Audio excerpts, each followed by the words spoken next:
Sumimasen, gomen nasai, mushiwake urimasen. Hayo ni baadhi ya maneno kuomba msamaha kwa lugha ya Kijapan. Unaweza kusema yurushit kudasai. Hiyo pia ni namna ya kuweza kuomba msamaha. Sasa nchini Japan imekuwa ni kawaida sana kwa baadhi ya makampuni kuweza kutengeneza watu ambao ni maalum kabisa kwa ajili ya kuweza kwenda kuomba msamaha.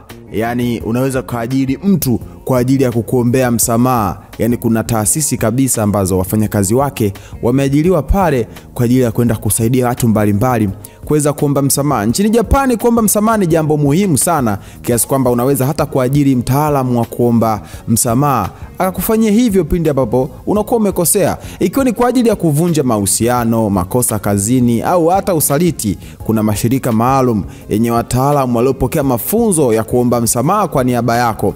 Wakati mwingine hata ana kwa ana, huku wakifanya heshima ya dhati. Yani ukienda naye kwa ajili ya kukuombea msamaha, anakuwa na heshima ya kutosha kabisa kwa huyo ambaye wewe unakwenda kumuomba msamaha, kuweza kulegeza ili uweze kupata huo msamaha wako. Nini maoni yako?